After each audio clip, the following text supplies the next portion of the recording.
नमस्कार, आप देख रहे हैं दूरदर्शन किसान कार्यक्रम गांव किसान में आप सभी का स्वागत है। मैं हूं मोनालिसा।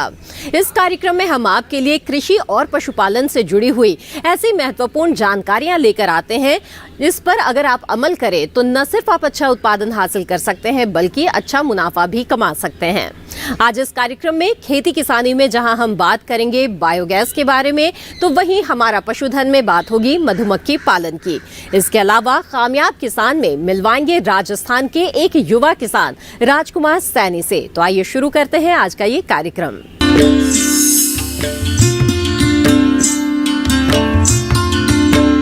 कार्यक्रम गांव किसान के पहले सेगमेंट खेती किसानी में हम बात करने जा रहे हैं आज बायोगैस के बारे में। जी हां, बायोगैस प्लांट से आप कई समस्याओं का समाधान कर सकते हैं। इससे न सिर्फ घरेलू गैस की बाधा दूर होती है बल्कि गोबर का भी सही इस्तेमाल हो जाता है। तो आइए विस्तार से जानते हैं बायोगैस के बारे में।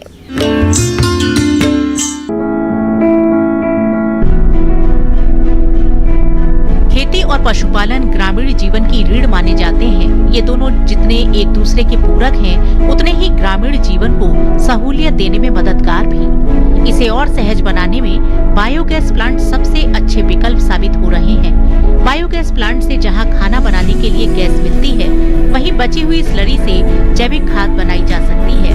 और इसकी सबसे अच्छी बात ये है कि इससे गोबर और कृषि अवशेषों की सही तरीके से निपटान हो जाता है। इसीलिए ग्रामीण क्षेत्रों में किसान को इससे जुड़ी जानकारी और इसके उपयोग की तकनीक समझाई जा रही है।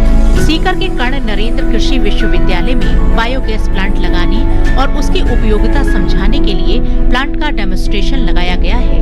विशेषज्ञ बताते हैं कि गोबर की उपलब्धता और मौजूदा जरूरत के हिसाब से आकार बड़ा या छोटा किया जा सकता है।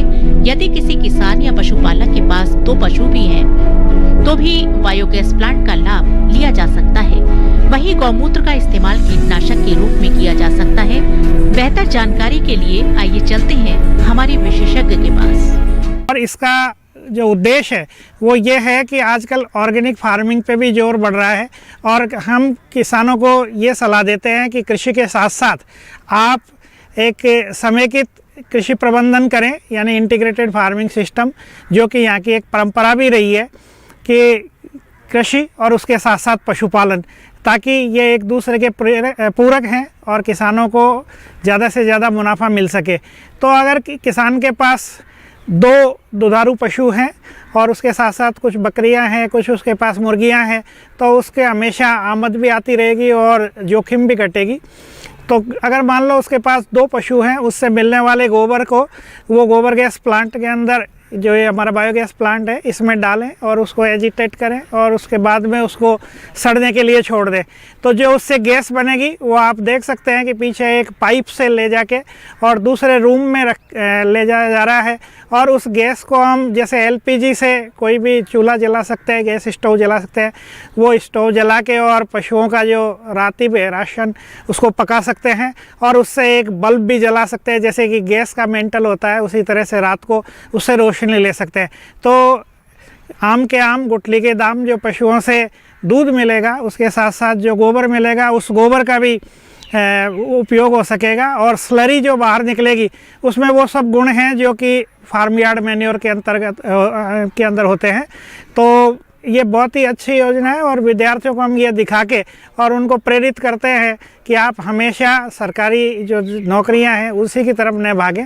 आप अपने किसी फार्म पे भी ये सब योजना लगा सकते हैं। इसी तरह से आपने भी देखा कि जो गौमूत्र है, उस गौमूत्र को संग्रहित करते हैं और गौमूत्र को संग्रहित करके और उसको फ़िल्टर करके और स्प्रेयर में भर के और हम जो हमारी फसलें हैं उसमें पर्णीय छिड़काव करते हैं।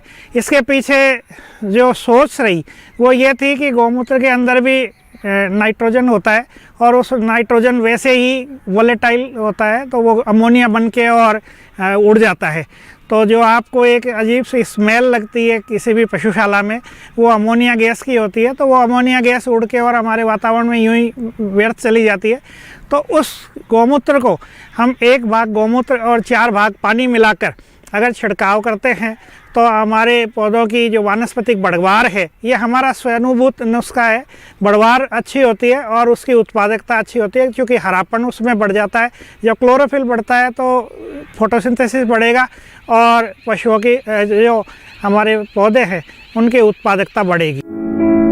बायोगैस संयंत्र गांवों की तस्वीर बदलने में सबसे बड़े सहायक सिद्ध हो सकते हैं। एक तरफ जहां इनसे घरेलू ईंधन की समस्या से निजात मिलेगी, वहीं दूसरी तरफ किसान रासायनिक खेती को छोड़कर जैविक खेती की ओर आसानी से मुड़ सकेंगे। इससे खेती में आने वाले खर्च कम होंगे और पैदावार में इजाफा दर्ज हो सकेगा।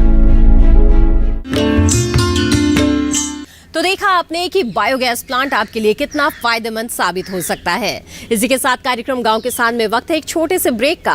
ब्रेक के बाद जानेंगे मधुमक्खी पालन के बारे में अगले सेगमेंट हमारा पशुधन में। आप बने रहें दूरदर्शन किसान पर।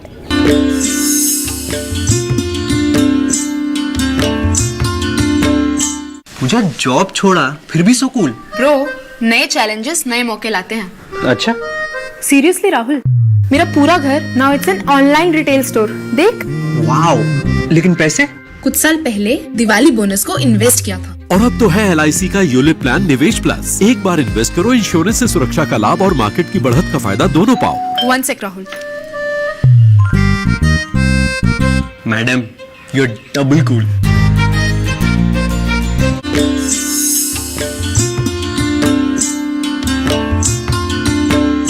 ब्रेक के बाद आप सभी का फिर से स्वागत है कार्यक्रम गांव किसान में। आइए देखते हैं अगला सेगमेंट हमारा पशुधन, जिसमें आज हम बात करने जा रहे हैं फूल फूल पर मंडराने वाली मधुमक्खियों की। जी हाँ, इस छोटे से जीव से किसान कैसे बड़ा मुनाफा कमा सकते हैं, आइए जानते हैं।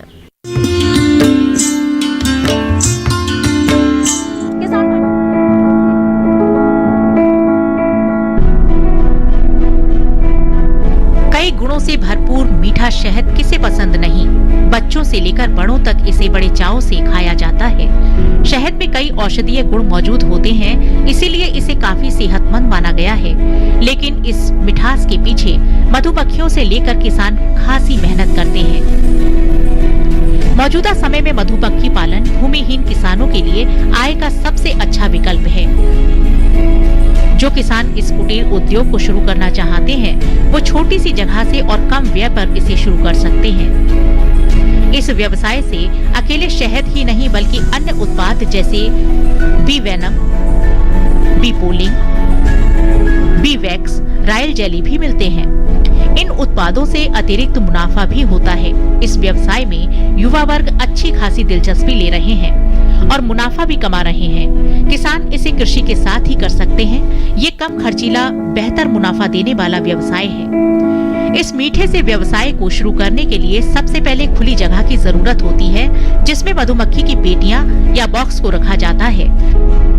4 से 5,000 वर्ग फुट की जगह पर करीब 200 से 300 पेटियां रखी जा सकती हैं। इसके बाद बेहतर उत्पादन देने वाली मधुमक्खियां जैसे एपिस मेलिफेरा, एपिस फ्लोरिया, एपिल डोर्साला और एपिस इंडिका को पाला जाता है। इन प्रजातियों में एपिस मेलिफेरा सबसे ज्यादा शहद और अंडे देने वाली मधुमक्खी है और साथ ही कुछ जरूरी उपकरण जैसे मौन ग्रह, स्टैंड, मुंह रक्षक जाली, हाइप टूल, चाकू, स्मोकर, शहद और निष्कर्षण यंत्र को लेकर इस व्यवसाय को शुरू किया जा सकता है। जो किसान या युवा इस व्यवसाय में नए हैं, उन्हें प्रशिक्षण लेकर ही इसे शुरू करना चाहिए, जिसके तहत मधुमक्खियों की आदतों से लेकर शहद निकालने तक की जानकारी दी जाती है। इसके अलावा राष्ट्रीय कृषि एवं ग्रामीण विकास बैंक नबार्ड द्वारा देश के छोटे और सीमांत किसानों को आत्मनिर्भर बनाने के लिए दीर्घावधि ऋण सुविधा भी दी जाती है।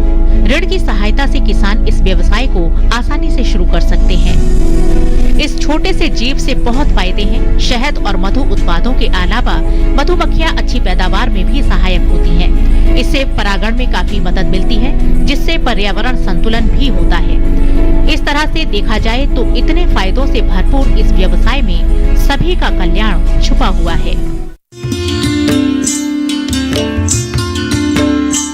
पशुओं से अधिक उत्पादन प्राप्त करने के लिए जरूरी होता है मौसम के अनुसार उचित पशु प्रबंधन। तो आइए देखते हैं क्या कहता है इस माह का पशुपालक कैलेंडर। इस माह में मौसम में बदलाव हो जाता है, अतः पशुओं को सर्दी से बचाने के उपाय करें और रात के समय में पशुओं को खेत में ना जाने दें। पशु आवास को इस मौसम में साफ सुथरा व सूखा रखना चाहिए। पशुओं की रोग निरोधक क्षमता बनी रहे, इसके लिए प्रतिदिन संतुलित मात्रा में खनिज मिश्रण दाने में मिलाकर देना चाहिए। यदि पशुओं को अब तक खुरपका, मुंहपका, पीपीआर, इंट्रोटॉक्सीमिया और भेड़ बकरी को चेचक आदि रोगों का टीका नहीं लगा है तो टीकाकरण इस माह में जरूर करा लें। पशु स्वस्थ रहे, इसके लिए पशुओं को अंतः परजीवी से बचाव हेतु कृमिनाशक दवा की उचित खुराक पशु चिकित्सक की सलाह पर देनी चाहिए। विपरीत परिस्थिति मतलब जब चारे का अभाव हो, उस समय के लिए चारे का संग्रहण करें। पशुपालक हे या साइलेज के रूप में चारे का संग्रहण कर सकते हैं। भैंसों के गर्भ धारण के लिए ये समय उचित है। भेड़ के ऊन काटने के 21 दिन बाद उसे भाई परजीवी से बचाव हेतु कीटाणुनाशक दवा से भेड़ के शरीर को साफ करें। पशुओं को टीकाकरण करवा लेना चाहिए व पीड़ित पशुओं को पशु चिकित्सक की देखरेख में चिकित्सा करवानी चाहिए।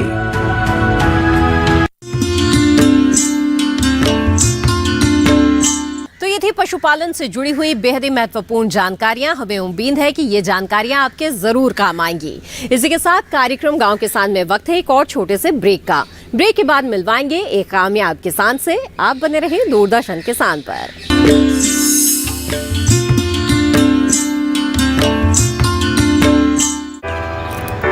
My journey of insurance and investments began at the same time when I invested in LIC SEEP. In this fast-moving world, SEEP can balance your funds with security and growth. SEEP will take care of the ups and downs of the market and will give you fruitful results so that you enjoy the ride. And when SEEP is with you, you can soar high. LIC's unit-linked insurance plan SEEP offers savings and protection so that you can soar high in your life. LIC, हर पल आपके साथ।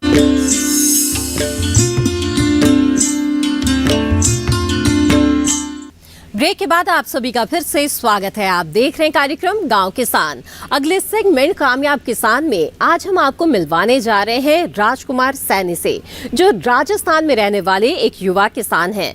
इन्होंने नौकरी की जगह जैविक खेती को चुना और इस क्षेत्र में उन्होंने एक अपना अलग ही मुकाम बना लिया है। तो आइए मिलते हैं राजकुमार सैनी से।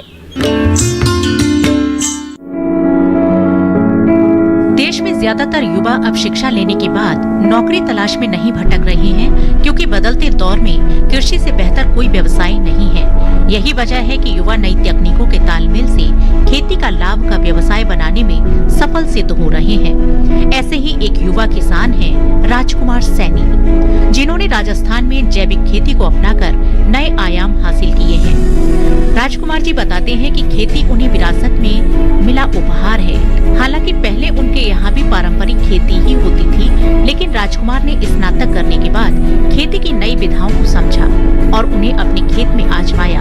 वो बताते हैं कि उनका लक्ष्य 0 बजट खेती है और इसीलिए उन्होंने जैविक खेती का प्रशिक्षण लिया। आज उनके खेत में बिना रसायन वाली फसलें लहलहा रही हैं। कम पानी की उपलब्धता में भी अच्छी पैदावार मिले, इसके लिए राजकुमार ड्रिप सिंचाई का सहारा लेते हैं। मेरी एजुकेशन BA है और मैंने एजुकेशन करने के बाद में कोई सरकारी नौकरी की तरफ ध्यान नहीं दिया, बल्कि मैं हमारी जो पुश्तैनी खेती करते आ रहे हैं उसी की तरफ ध्यान दिया। इसी के लिए पहले हम परंपरागत खेती करते थे, बाद में अभी हॉर्टिकल्चर और उनसे जानकारी लेकर ड्रिप इरिगेशन के माध्यम से खेती कर रहे हैं। इसके अंदर हमें अच्छा प्रोडक्शन भी मिल रहा है। और पहले हम रासायनिक खाद वगैरह काम लेते थे, लेकिन अब प्राकृतिक खेती में हम जीवामृत ये सब चला के कम खर्चे की खेती कर रहे हैं। उसमें हमें खर्चा भी कम लगता है और पैदावार भी अच्छी मिलती है। इसके लिए हमें ना बजाज ट्रस्ट की ओर से भी खूब सहायता मिली है। उन्होंने हमें तकनीकी जानकारियाँ उपलब्ध करवाई और ड्रिप इरिगेशन के लिए भी अनुदान दिलवाया और कई जानकारियाँ मिली किस बीजों के बारे में, किस्मों के बारे में, और सिंचाई के लिए ड्रिप इरिगेशन और जो बरसाती पानी आता है उसके लिए भी अनुदान दिया, जिसके तहत हम अब हमारी सब्जियां वगैरह भी अपने बरसाती पानी से कर रहे हैं और उससे पैदावार भी अच्छी मिल रही है। इसके लिए हमारे यहाँ आसपास के किसान भी मोटिवेट हुए हैं, उन्होंने भी हमें देख के अब प्राकृतिक खेती करने के लिए अगर वो बताते हैं कि जैविक खेती से उनके खेतों की मिट्टी की उर्वरा शक्ति में काफी इजाफा हुआ है। आज उनके खेतों में अनाज फसलों में गेहूं, सरसों, सब्जी फसलों में टमाटर, गोभी, लहसुन, प्याज और मिर्च, बागवानी में नींबू और संतरा जैसी फसलें लगी हुई हैं, जिनसे भरपूर उत्पादन मिल रहा है। हम गेहूँ करते हैं, सरसों करते हैं और बागवानी खेती में हम नींबू, अपने मौसमी ये भी हमने लगा रखे हैं। सब्जियों में हमने टमाटर, तरबूज, गोभी, ये लहसुन, प्याज, मिर्ची ये उगाते हैं। और अपने सब्जियों में जो प्राकृतिक खेती में जो अभी जीवामृत चलाते हैं उससे खूब फ़ायदा मिल रहा है। हमारे जो रासायनिक खातों में पैसा बर्बाद होता था वो नहीं हो रहा है और हमें हमारी जो ज़मीन का मिट्टी की उर्वरकता वो भी बढ़ रही है। इसके लिए हमें खूब फायदा मिला है। इस तरह देखा जाए तो नवीन सुधार कर खेती में मुनाफे की संभावनाओं को बढ़ाया जा सकता है, वो भी जैविक खेती के तरीके से।